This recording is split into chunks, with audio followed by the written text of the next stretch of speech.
हो उनके बारे में बात करेंगे। अभी ये 23 जनवरी को जब उनके स्मृति में कार्यक्रम कलकत्ता में हुआ, तो हमारे प्रधानमंत्री ने वहाँ शिरकत की, उन्होंने पार्टिसिपेट किया और उसी के साथ-साथ ममता बनर्जी भी स्टेज पे थी। जब ममता बनर्जी जी को बोलने को कहा गया, तो ऑडियंस में से लोग जय श्री राम चिल्लाने लग गए। ममता जी ने इसे अपना अपमान समझा और वो बिना ज़्यादा बोले उस मीटिंग से चली गई। उन्होंने कहा कि अगर मेरा अपमान करना था तो मुझे मीटिंग में क्यों बुलाया? उनकी एक बात सच भी है कि जय श्री राम ये नेताजी बोस का नारा नहीं था। नेताजी बोस का जो नारा था वो था जय हिंद। अभी जैसे वेस्ट बंगाल में असेंबली के चुनाव, विधानसभा के चुनाव नजदीक आ रहे हैं, भारतीय जनता पार्टी ने अपनी कैंपेन तेज कर दी है और उस कैंपेन के माध्यम से जो बंगाल के महापुरुष राष्ट्रीय धरातल पर हुए, उन्हें अपना अपनी ओर समाहित करने की, जिसे अंग्रेजी में एप्रोप्रिएट कहते हैं, एप्रोप्रिएट करने की कोशिश बहुत जोर से चलाई है। बंगाल में नेताजी सुभाष चंद्र बोस बहुत लोकप्रिय हैं, वो एक सिंबल हैं और वो उनको लेकर ये अपनी चुनावी नैया पार करना चाहते हैं।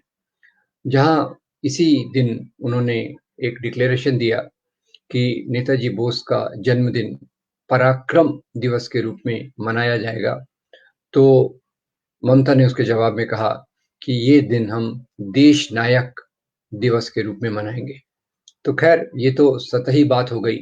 जहाँ तक हम गहराई में जाकर देखें तो ये पता चलता है कि जो भी कांग्रेस पार्टी के अंदर जो बड़े नेता हुए, जिन्होंने आज़ादी के आंदोलन में अलग-अलग प्रकार से योगदान दिया और अगर जवाहरलाल नेहरू से उनके कुछ मतभेद रहे, तो उन लोगों को उठाकर, उन लोगों को सामने लाकर भारतीय जनता पार्टी अपनी चुनावी राजनीति खेलना चाहती है। ये बात उन्होंने सरदार वल्लभ भाई पटेल के साथ की और वही बात अभी वो सुभाष चंद्र बोस के साथ करने की कोशिश कर रहे हैं और अपनी इस कोशिश में वो बताने की कोशिश कर रहे हैं कि कांग्रेस पार्टी ने सुभाष चंद्र बोस को सम्मान नहीं दिया। कांग्रेस पार्टी की जहाँ एक विचारधारा है, सुभाष चंद्र बोस की विचारधारा अलग थी। वो हिंदुत्व की विचारधारा के एक अ, व्यक्ति थे। ऐसा भारतीय जनता पार्टी का प्रोपेगेंडा सोशल मीडिया के माध्यम से और जिसे अंग्रेजी में कहते हैं वर्ड ऑफ माउथ, यानी मुंह ज़बानी तरीके से वो ये बात को फैलाने की कोशिश कर रहे हैं कि नेताजी बोस ये एक हिंदुत्ववादी नेता थे और इसीलिए उनका कांग्रेस में उनको सम्मान नहीं दिया और उन्हें कांग्रेस पड़ा। पर दोस्तों सच्चाई कुछ और है। सच्चाई ये है कि नेताजी सुभाष चंद्र बोस कांग्रेस के अंदर थे, बहुत प्रतिभाशाली नेता थे और उनकी कद्र भी उतनी ही की गई। 2 बार वो कांग्रेस के अध्यक्ष बने और जहाँ तक पंडित नेहरू का सवाल है, पंडित नेहरू ने अपनी लेखनी में लिखा है कि सुभाष चंद्र बोस मेरे छोटे भाई हैं। मेरे छोटे भाई हैं बोलने से उनका तात्पर्य था कि जैसे मैं समाजवाद को मानता हूँ, सुभाष चंद्र बोस भी समाजवाद को मानते हैं। और यहाँ आपको बता दूं कि आज़ादी के आंदोलन के दौरान कांग्रेस के अंदर एक फैक्शन था, एक धड़ा था, जो अपने आप को कांग्रेस समाजवादी कहते थे। उसमें जवाहरलाल नेहरू भी थे, उसमें सुभाष चंद्र बोस भी थे, जयप्रकाश नारायण जैसे बहुत सारे नेता थे। और जहाँ तक हिंदू महासभा और आरएसएस का सवाल है, आरएसएस वैसे तो चुनावी राजनीति में नहीं थी, पर आरएसएस वही विचारधारा लेके चल रही थी, वही उसूलों की बात कर रही थी, जिस पर हिंदू महासभा चल रही थी। और सुभाष चंद्र बोस ये एक बहुत ही धर्मनिरपेक्ष व्यक्ति थे। वो तो समाजवादी थे। यहाँ इतना भी बता दूं कि जब उन्होंने मतभेद के कारण कांग्रेस छोड़ी, तो कांग्रेस छोड़कर वो फॉरवर्ड ब्लॉक नाम की पार्टी उन्होंने बनाई। फॉरवर्ड ब्लॉक ये एक वामपंथी पार्टी है जो बाद में अभी वेस्ट बंगाल में लेफ्ट कोइलिशन वामपंथियों के कोइलिशन से जो सत्ता पे कई दशकों तक रहे, फॉरवर्ड ब्लॉक उसका हिस्सा थी। क्योंकि सुभाष सुभाष जी ये धर्मनिरपेक्षता की बात को मानते थे और इस बात को रेखांकित करना बहुत जरूरी है कि सुभाष चंद्र बोस जब कांग्रेस के अध्यक्ष बने तो उन्होंने मुस्लिम लीग और हिंदू महासभा इन दोनों संगठनों को के सदस्यों को कांग्रेस में आने से बैन कर दिया। उन्हें कोई ऑफिस बेयरर के पद से और दूसरे पद से न रहें, इसकी उन्होंने पूरी तौर से इस बात को लागू किया। यानी वो सांप्रदायिक राजनीति के कितने खिलाफ थे, ये इस बात से प्रतीत होता है। दूसरा मैं आपको बता दूं कि सुभाष चंद्र बोस और नेहरू ये तो दोनों समाजवादी थे और सुभाष चंद्र बोस और गांधी जी के मतभेद थे। मतभेद किस बात पर थे? गांधी जी पूरी तौर से अहिंसा के रास्ते को मानते थे और सुभाष बोस का रास्ता वो एक विचार से कहते थे कि हमें अगर कहीं हिंसा का रास्ता लेना पड़ा, प्रत्यक्ष रूप से तो नहीं, अप्रत्यक्ष रूप से उन्होंने इस बात में साबित किया कि जैसे द्वितीय महायुद्ध, सेकंड वर्ल्ड वॉर की शुरुआत हुई, ब्रिटिश सरकार पर बहुत प्रेशर पड़ा, तो और उसी समय कांग्रेस के अंदर ये मांग उठ रही थी कि हम अंग्रेजों के खिलाफ आंदोलन करें जिससे देश को आजादी मिल सके। और इस आंदोलन के लिए पूरी कांग्रेस पार्टी की वर्किंग कमेटी की सहमति थी।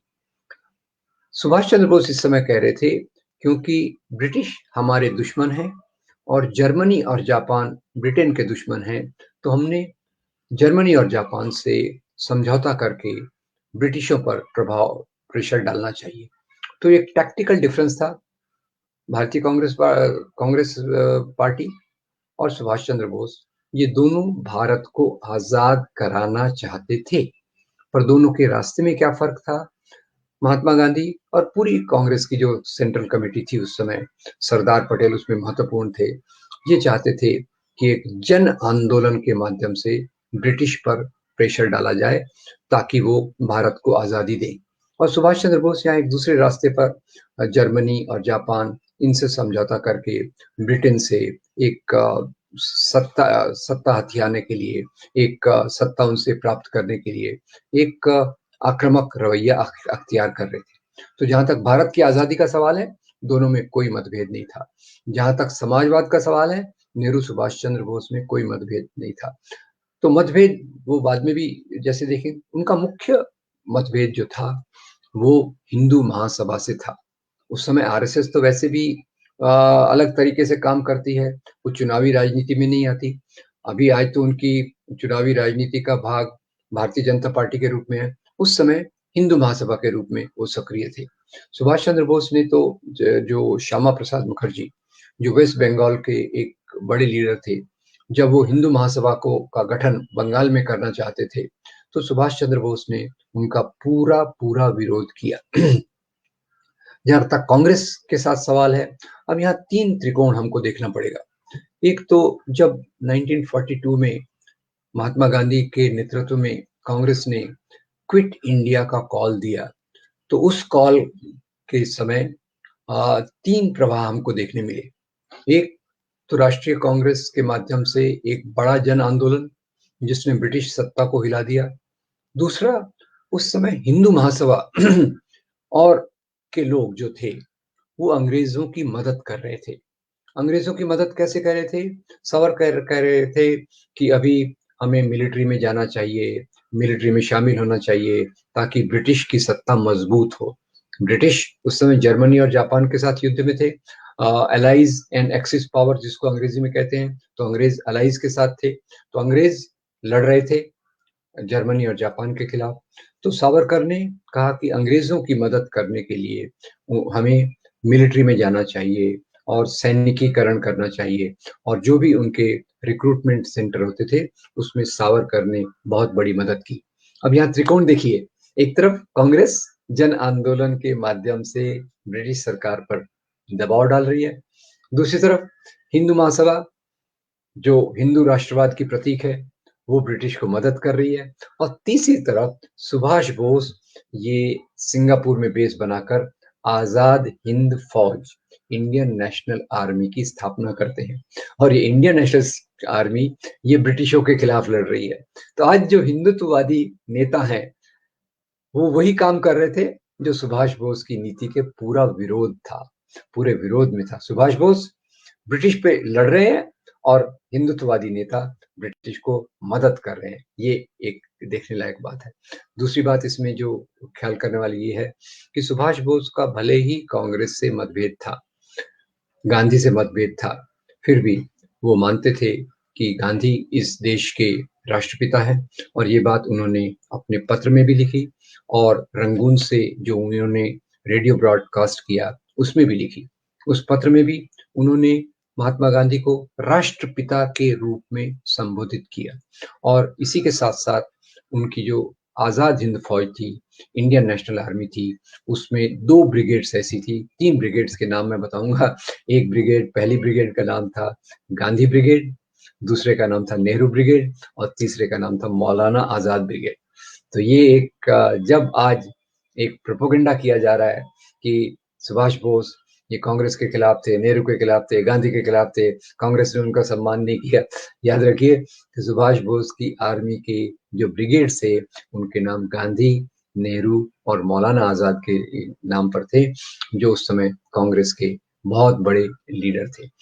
बाद में चल के तो बर्लिन से एक बार उन्होंने ब्रॉडकास्ट किया और बर्लिन से ब्रॉडकास्ट में उन्होंने हिंदू महासभा और मुस्लिम लीग दोनों की कड़ी आलोचना की। उन्होंने कहा ब्रिटिश तो भारत से चले जाएंगे, तो आपका क्या होगा? आप किस सत्ता को सपोर्ट कर रहे हैं? जिस सत्ता को सपोर्ट कर रहे हैं वो यहाँ से चले जाएंगे। और फिर उन्होंने ये भी सवाल खड़ा किया कि ये जो सांप्रदायिक राजनीति है, सांप्रदायिक राजनीति ये आखिर में इस राजनीति सांप्रदायिक राजनीति से मजदूरों और किसानों को क्या भला होगा? ये एक बहुत मार्के की बात है। आज भी हम देश में एक बहुत बड़ा किसान आंदोलन देख रहे हैं। एक सांप्रदायिक पार्टी सत्ता में है और वो किसानों की बात को पूरी तौर से नजरअंदाज कर रही है।